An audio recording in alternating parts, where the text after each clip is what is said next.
गायें जो मंदिर में मूर्ति बनी हुई है उस पे जाकर के दिया बत्ती करते हैं और गेट पर जो गाय आ गई है उसको लठ मारते हैं। जो घर में चूहा आ गया उसको मारते हैं और गणपति के साथ जो चूहा बैठा है मूसक उसकी पूजा करते हैं। तो मूर्ति पूजा का मतलब ये नहीं है कि मूर्ति की पूजा नहीं करते।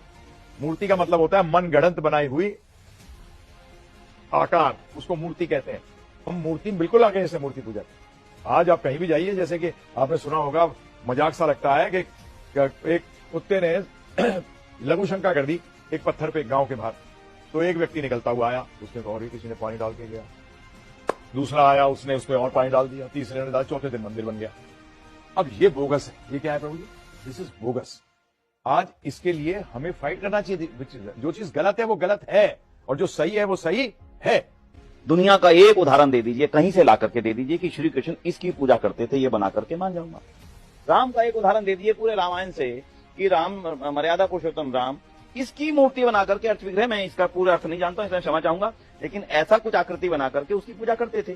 स्वीकार करेंगे। पूरे वैदिक इतिहास के अंदर एक भी महापुरुष के लिए कोई ऐसा उदाहरण किसी प्रमाणिक ग्रंथों में, जो प्रमाणिक ग्रंथ है रामायण, प्रमाणिक ग्रंथ है महाभारत, उनमें से एक भी ग्रंथ के अंदर ऐसा उदाहरण कहीं नहीं आता। क्यों नहीं आता? कारण समझिएगा। ईश्वर निराकार है, जो हर कण कण में है, तो मैं उसकी मूर्ति बनाऊं कहां से? हवा की मूर्ति कैसे बनाऊंगा मैं? मेरे पास कौन सी व्यवस्था है कि मैं हवा की मूर्ति बना करके रख सकूं? मुझे भूख लगी है, मुझे भूख लगी है, मुझे बहुत भूख लगी है। भाई साहब दिखाना जरा। बेसिकली मैं बोल रहा हूं पे, क्योंकि भारत के अंदर अद्वैत और द्वैत दो सिद्धांत चलते हैं। चलेगा तो या ये ठीक होगा या ये ठीक होगा, दोनों ठीक नहीं हो सकते। अरे वो परम सत्य है, दोनों चीजें साथ हो सकती हैं। नहीं, मैं अपनी पूरी बात मैं माफी चाहूंगा। हम भी आपको समझने के लिए बैठे हैं, हम भी अभी कोई पूर्ण ज्ञानी नहीं है, कुछ ना कुछ समझेंगे तो आपकी बात रखेंगे। भूख की मूर्ति कैसे बनाऊं मैं? भाई साहब बहुत भूख लगी, दिखाना कहां लगी है? बहुत लगी है। बड़े दिखाओ तो सही। भाई भूख की आप आभास कर सकते हैं, इसलिए उसकी मूर्ति कैसे बनेगी? इसलिए दयानंद ने कहा क्योंकि ईश्वर निराकार है, स्थान स्थान पर है, उसमें सारा जगत समाया है, तो मैं उसकी मूर्ति छोटे से वेश में कैसे बनाऊं? मुझे क्या पता उसकी सूरत कैसी है।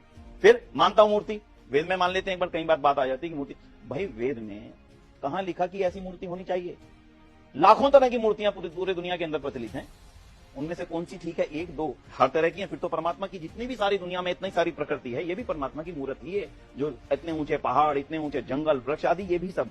इसलिए महर्षि दान का स्पष्ट मंतव्य था, ईश्वर कण कण में है, हर पल हर समय है, इसलिए उसको हर समय हर जगह पे स्वीकार करना ही उसकी वास्तविक उपासना है। उसको एक देशीय मान लेना, एक जगह पर मान लेना, एक जगह पर बैठा हुआ मान लेना दोष है। मुझे ऐसा लगेगा कि अब तो मैं मंदिर से बाहर आ गया हूं, अब मुझे डर की चिंता की कोई बात नहीं है, क्योंकि इस समय पंडित जी ने द्वार बंद कर दिए हैं। इसलिए ईश्वर को कण कण में स्वीकार करना ही वास्तविकता है। इसलिए मूर्ति कोई बनाना कला है, मूर्ति को बनाना कला है, और ये वेद की कला है।